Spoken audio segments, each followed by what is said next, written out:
Pagesat e dy fishta, njëra për dhunë, tjetra për pjesëmarrje, për transport, për pjesëmarrje. Tani, tu them që kjo është një ngjarje tragjike.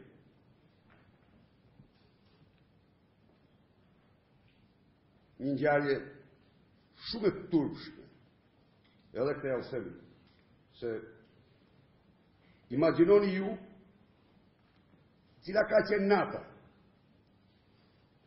e atyre djemve që janë në frontin e lushtimit, janë në luftë, me mision luftën në Afganistan, kur ata kanë pa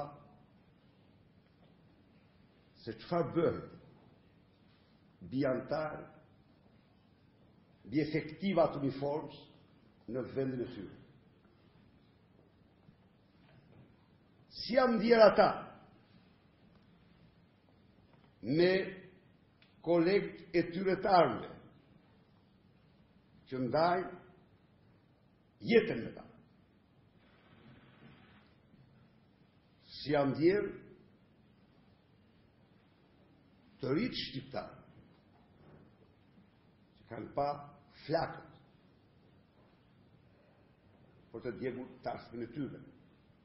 Biznesi shqiptar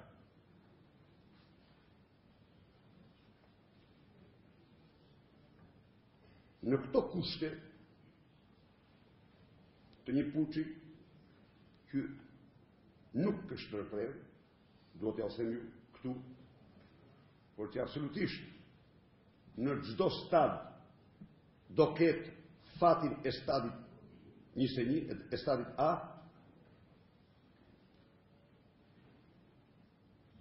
unë do të garantoj se punojës të garës, se cili do tjetë disponibël, ndonë se ne kemi të dhëna të plota se çfarë ndodh në këtë proces, po prap, ne kemi zgjedhur dhe zgjedhim rrugën kushtetuese ligjore.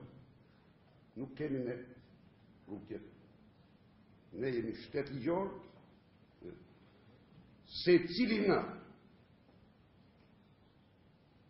komandantët e garës do t'jetë disponibël 24 orë mbi 24 orë, por në kushtet e vazhdimit puçit. Nuk mund të pranoj që kjo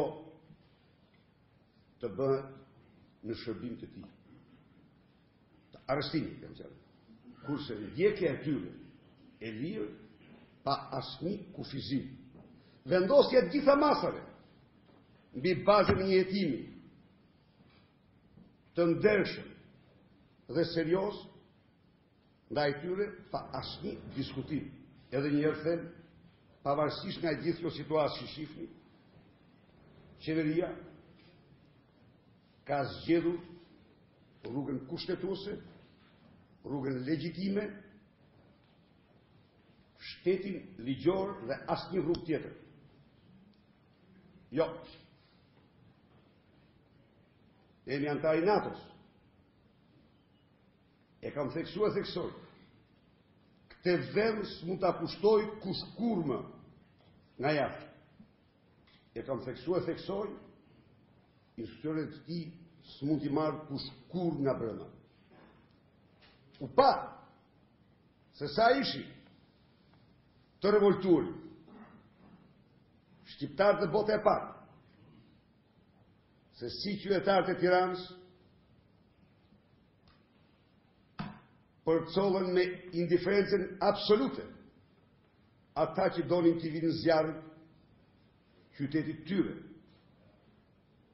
Shqipëria e pa se si socialistët, të cilët si opozitar kishin ardhur të protestonin para kryeministrit, po kur e panë se nuk kishte protest, por një kurs dhe përpjekje për të marrë pushtetin me dhunë, u larguan distancë të madhe nga zona dhe nuk dhanë asnjë mbështetje. shqiptarët e parë se cili ishte populli i fuqishve. Populli i fuqishve ishte një grush bashkimuzuksh, horash të droguarsh, të cilët si kash u vërsulëshin policëve që u kishin siguruar me qindra herë protesta në mënyrën më të pa imagjinueshme.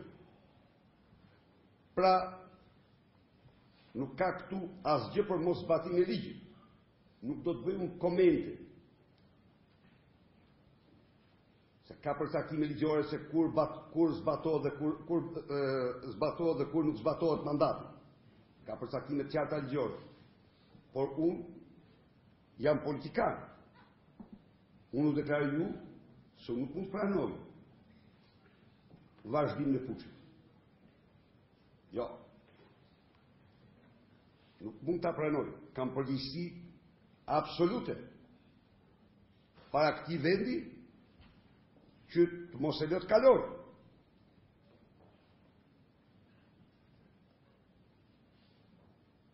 Jam i bindur se kjo situatë do të kapërcejë.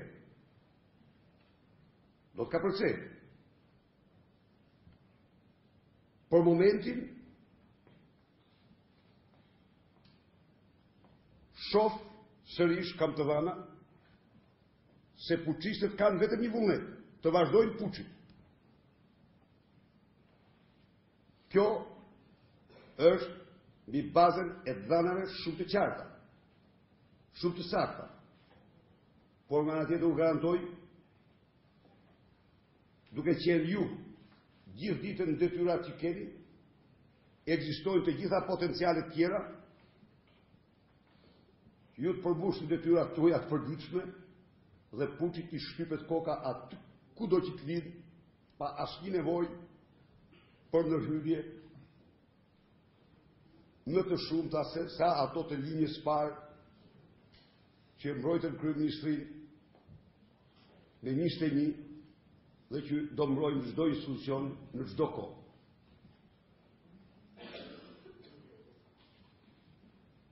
Unë këto kisha, ju përshëndes edhe një herë shumë përzemërsisht, ju garantoj se kjo situatë do të kapërcehet, ky vend peng nuk mund të mbahet, në asnjë rrethana dhe as kërkush vendin peng nuk mund ta mbajë. Zotëria që më rrethoi 5 orë, uroj të mos mendoj rrethim tjetër, pastaj përgjegjësit do t'i ketë të plota. Ja u them dhe këtë, se unë i kam thjeshta parimet, po u përmajnë shumë atyre. Unë ju garantoj ju se kisha dënuar 100 herë çdo vot. Po të mos e dija, si dritë e diellit, që kjo po bëhet vetëm për të prish zgjedhjet tjera, që vi. Po nuk mund të prish një parë zgjedhje shumë të mira që bën për të frenuar zgjedhjet që vi. Pastaj unë nuk kam ai që jam. Dhe të tjera. Ndaj dhe edhe një herë dëshoj të përshëndes dhe të garantoj se rendi kushtetues është i fort dhe asnjë forcë nuk mund ta përmbys. Natyrisht, ky skenar do ketë edhe ky një fund të tij jo të lartë. Faleminderit.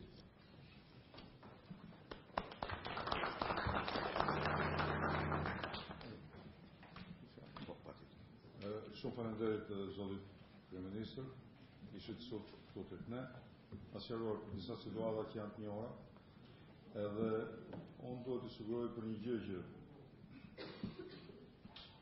karmatosur janë kontribuent në një aleancë e cila është mbështetur në drejtë e votës lirë, për cilët kanë shqiptarët kanë luftuar ka ndërtur të gjakë dhe barabartë si të bësh një palëzgjedhje të këqija dhe të pandershme.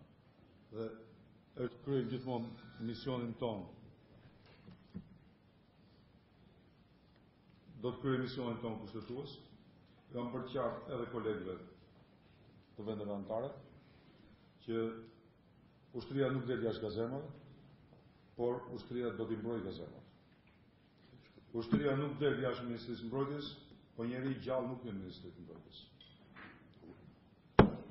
Kështu që shpresojmë tek fjalët e fundit tuaja, tek vizioni optimist, që këto të zgjidhen, ky turp të harrohet sa më shpejt dhe të gjithë kontribuojnë për një vend, për një Shqipëri që të jetë me të vërtet një antar i deri në NATO. Faleminderit shumë.